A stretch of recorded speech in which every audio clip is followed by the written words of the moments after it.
Welcome to today's video. As you'll remember from last week, I pruned an ash tree. It's right over there. It's got a good central leader now. So, really excited about that. Actually, today is the same day as last week, at least for you guys. For me, it's the same day. Anyway, I've got like an hour left to prune trees if time goes right. And there is at least one more ash tree that I really want to prune. And it is over this way. I'm walking to it right now. My hope for it is to get a good central leader, get some of the lower branches off so that it has a good higher crown, starts pushing for more branches up top to get more sunlight. And it's kind of out in the open, so we'll see about that. But anyway, almost by the tree now, so let's get into the video. The first cut I'm making is down here. This is a water sprout. I'm wanting to remove this because it's stealing nutrients all the way from down here. So I am going to cut this. As you can see, the silky cuts really fast. Holy cow. I'm just still impressed with that, dude. There. Done. All right. Now I'm gonna cut some of these limbs up to up here. So, yep.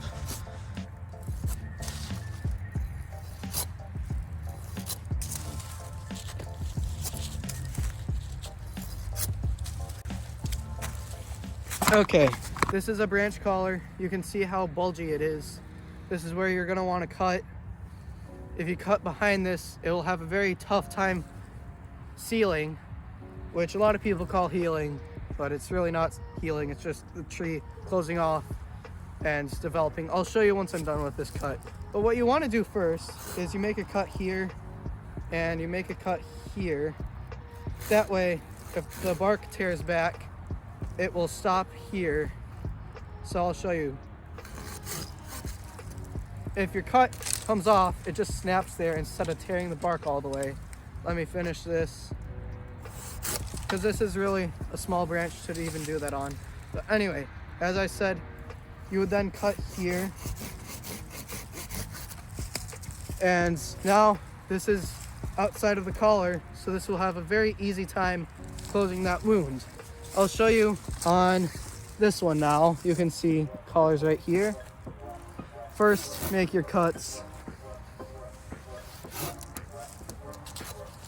See how easy that is? And yeah, that's what it would do if you didn't make that. So yeah, be careful.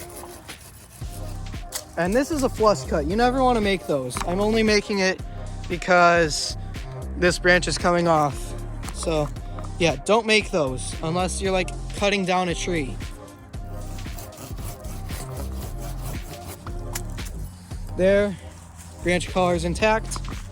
Last limb over here that's coming off, actually this one and this one.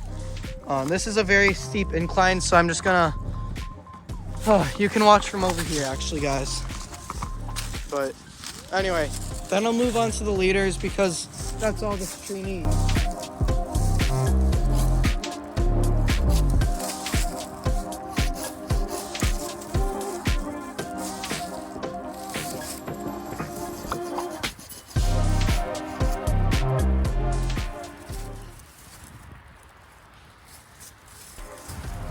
Last thing I'm gonna do is check for crossing branches. Right here, there's a crossing branch. This is actually a branch that a kid bent down and the tree is now having a tough time recovering from. So what I'm gonna do is fully remove this because, yeah, a kid climbed in this tree. I actually was here to watch them. And they bent some of these branches and it's like, bruh.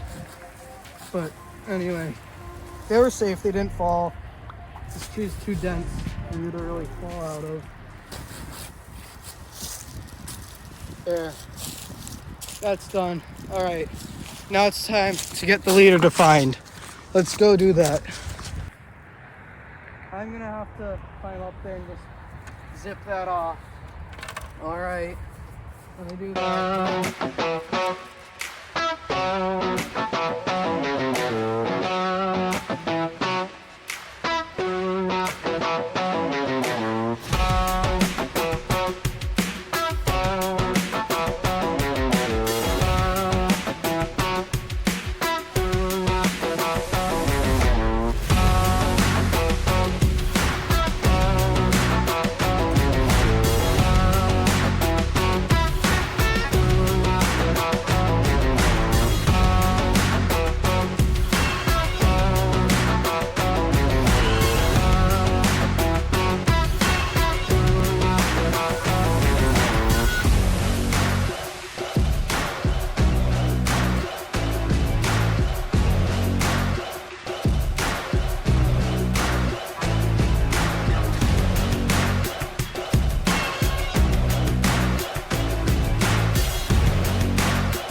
this tree was really fast.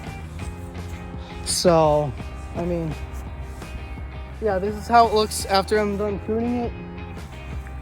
This was actually super easy to climb too. Like, holy cow. Whatever that kid was who climbed this really chose a good tree to climb, because this is really easy. The branches are pretty thick on all of it, and yeah, it's just a great tree. As you can see, I've made a lot of good reduction cuts. Probably, I mean, it's not a lot of cuts either. I mean, most of the cuts are down here, and then the reduction cuts, I tried to make the best decisions I could on those. And yeah, this tree is short, it's easy to climb, and it did not fatigue me nearly as much as the other tree. And I'm so thankful for that. This tree is a great tree. I love it. It looks beautiful.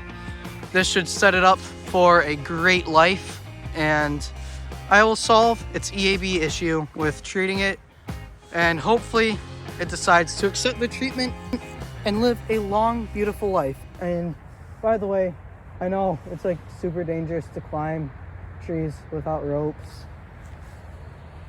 I really need a lanyard at least. Like, yeah. Anyway, I was thinking there is another ash tree over here.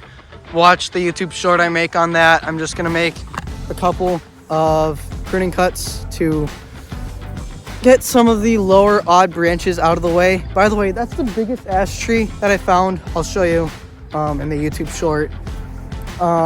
That has no EAB. Largest untreated ash tree without EAB that I've seen. So it's really impressive. I am actually really thankful for that. I've made sure it's not a black walnut. I promise. It has opposite buds, and it has the ash bark. And I've seen it when it has leaves. So yeah, not a black walnut. So really cool. Also, you probably have noticed I don't have eye protection. That's a very big mistake. I think I have sawdust in my eyes. Please, like, I'm so disappointed in myself for not having eye protection, really. There are a couple competing leaders that I just noticed up there. I'll get them some other time, or I'll get them with the pole saw. But yeah, anyway, have a great day, y'all. Stay safe. My channel is really small. I have like 122 subscribers. So if you're contemplating subscribing, please do, and leave a comment. Tell me what I could improve on, and just give me support and let me know what I can work on. And stay safe. Have a great day, y'all. God bless. Bye.